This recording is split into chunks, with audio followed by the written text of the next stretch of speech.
We are at an inflection point today. If you look at what's going on with the economy, you see the response from the central banks. It is big news, to say the least. I hope you're already aware of it, but I'm going to break it all down for you today. The first thing I want to begin with is the cycle down. There are business cycles, and of course, we have what's happening with the central banks, and all of this leads to a cycle down. I will show you exactly why and what it means to you. The second thing, towards the end, we are going to talk about Europe's pivot. What's happening with Europe here is a very big departure from what we had seen before. I know I have a lot of friends in Europe, so stay tuned. I'm going to show you not only what's happening, but why it's important. So let's get into all of that and more. Let's begin. I hear from people all over the world every single day telling me their personal circumstances. It all depends, not just on the country that you live in. Of course, you can go all the way down to your city and you see that there are always going to be variances, but certainly we have watched a lot of these trends continue on. One of them has been the price of food. World food prices are climbing closer toward a record high. This is a stat that has been continuously increasing, and for the most part, we are there.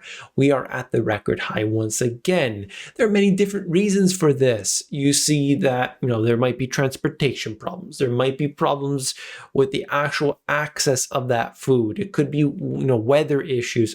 It doesn't matter. The point is, you have to pay more for food. And let's say the less money that you make, the worse it's going to hit you. And certainly that is taking place today. At the same time that you've got everything else compounding. It's not just one thing. Food prices are increasing. No, everything seems to be increasing. And the salaries people have today, while they had initially risen upward because of the stimulus and so on, that's not the case anymore. Don't get carried away. Bank of England chief tells markets after a second rate hike. I will talk about this further in the next section, but I want you to know something. What we are seeing today is a big departure from what was there before. And this is what I really wanted to highlight. There are these cycles that take place, and every time we go through these cycles, people are shocked and surprised. What's happening here? This is crazy. But it's the same repeating patterns.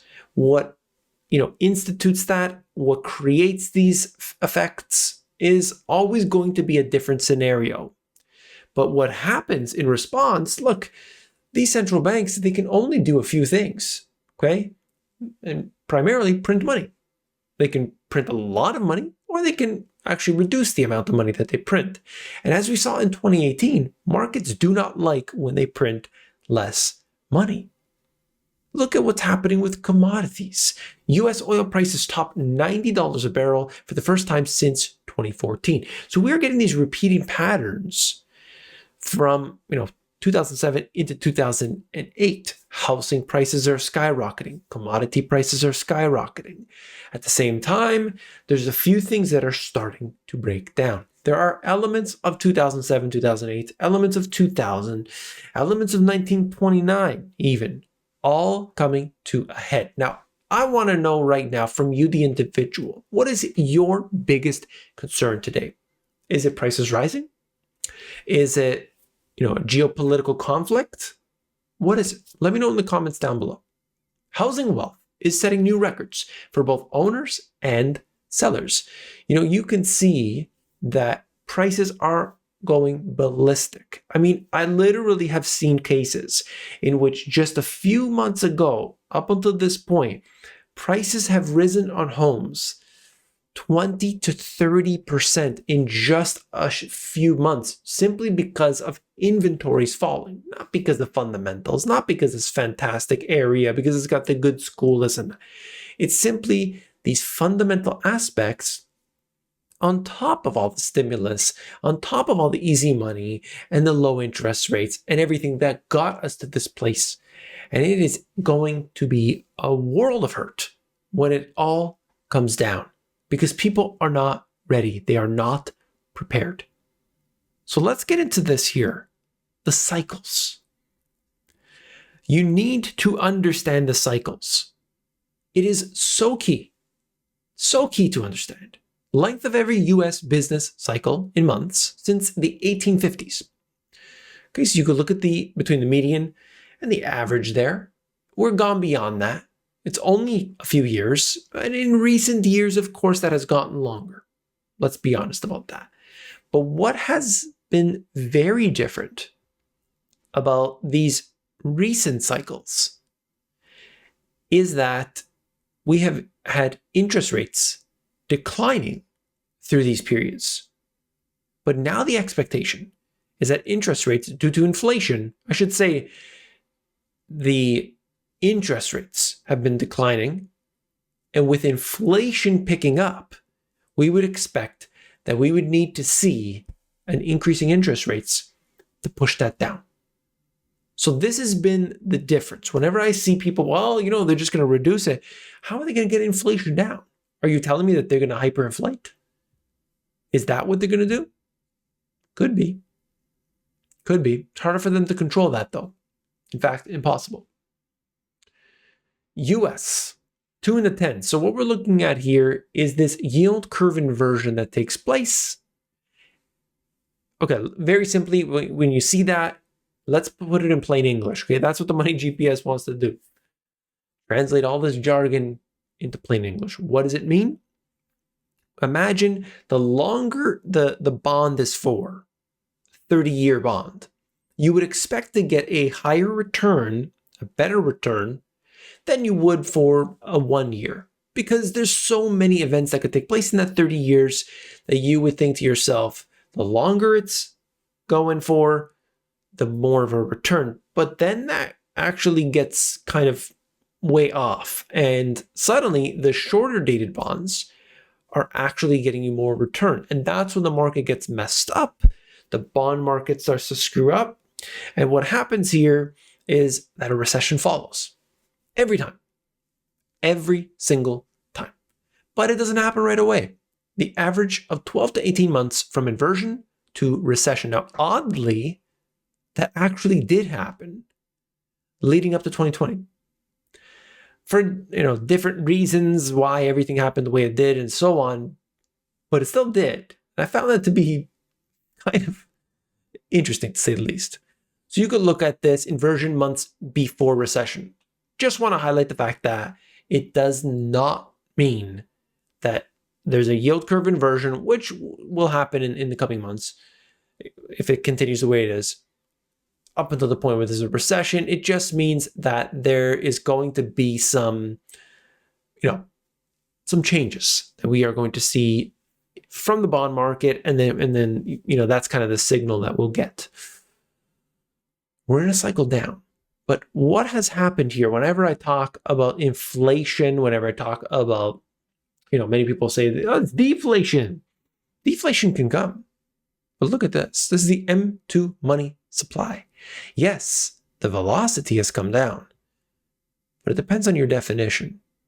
Okay? When you look at the expansion of the money supply and you agree that that is the definition of inflation, well then, we have seen that. Forget about the quantitative easing from the central banks. Forget about it. Throw that out. Look at the M2 money supply. Look at the amount of money that's been put out there from the government, from whatever package, stimulus, this and that. They have pushed this cash out there. Now let's talk about Europe, my friends, okay? It is so key to understand what's happening in Europe right now. Like I said, a huge departure from what we had seen before. Let's take a look at this article from Bloomberg. Lagarde pivots on ECB hikes as switch in guidance seen as soon. Asset purchase plans and other measures are kept unchanged. Investors are adding bets on rate moves at upcoming meetings. The expectation here that there will be multiple rate increases in 2022 has increased, gone from no way to, yeah, this is going to happen. If the rest of the world does it, then they'll follow afterwards. So you've got early in March, Bank of Canada, and then you have, of course, mid-March with the Federal Reserve, both expected to increase their rates. They're not the only ones, of course. I'll show you some in a second. taking a look at this, Lagarde no longer ruling out an interest rate hike. So what, she went from dovish, as they say, to basically being, we could do it, we could not do it. Let's see how it goes. So they are essentially 3 months in their rhetoric, in their forward guidance. I would say about 3 months behind the Federal Reserve, which we would expect. Here is the information directly from the horse's mouth.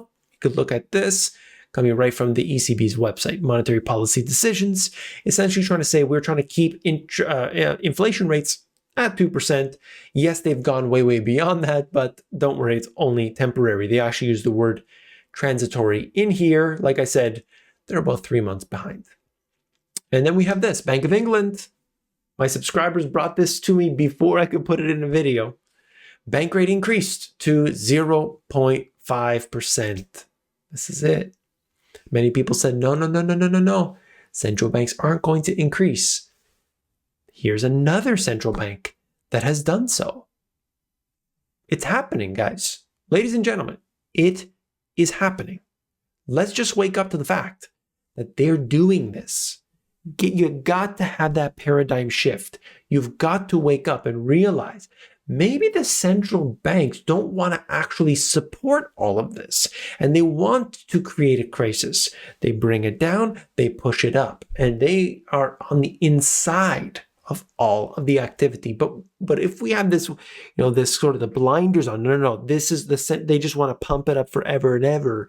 We are ignoring history. Learn the history of these institutions, and you will really wake up to the truth.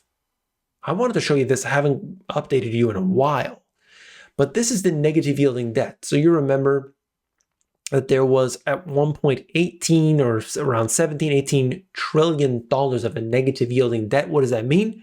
You would buy a German bond and you would get negative return. Yeah, here's $1 million.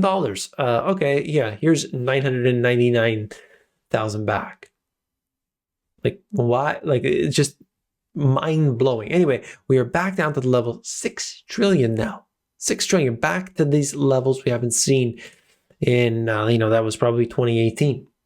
Crazy how much has changed. Look at what's happening with the economy. This happens to be the services and manufacturing PMIs. This data is not good. It is showing and confirming consistently now, for several months, a slowdown. Okay? The direction is very clear. What does that mean for you, the individual? Well, it is not looking good. What can you do? Well, you stayed into the end, my friends. So let's get into it. I'm going to show you, because you stayed until the end, some info. Look at it. You got to have 2 portfolios. One long and one swing. Because you can invest in, let's just say, the broad indexes, and that's good. You're going to hold your money there. Maybe you've got it in mutual funds or whatever it is. But look at all the data that I've shown you. Look at oil. I mean, you and I both know that oil was heading higher. But you might also at the same time, you're a big tech investor. Okay, you can keep your money in the tech stocks, not doing very well right now in general. You can do that. But if you thought that for the next month, for the next week, for the next 3 months, that something like oil would do well, you could have a separate portfolio with a separate brokerage, and you could be putting money into there, just a small amount. These are things that you can do right now. The next thing, invest in what's moving, connected in with what I just said. If you thought commodities were going to rise, well then, why are you dollar cost averaging into Facebook stock, into Amazon stock, into Netflix stock?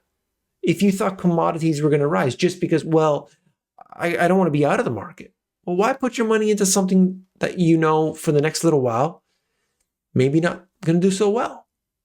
Think smarter. The next thing and last thing that I wanted to cover is central bank moves are key.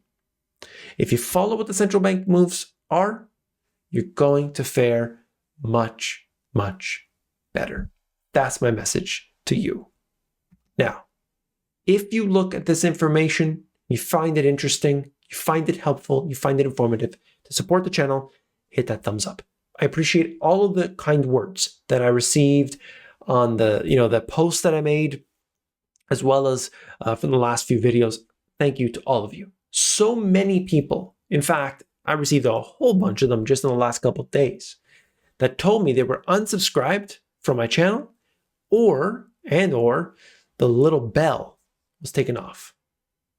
This is so important. I've actually seen a huge, every so often they say they're getting rid of spam accounts and so on, but a big dip down in the number of subscribers. Every day I lose subscribers, and just a few, but anyway, every day I lose those subscribers. Make sure you check your subscriptions, okay? It is really important to do so.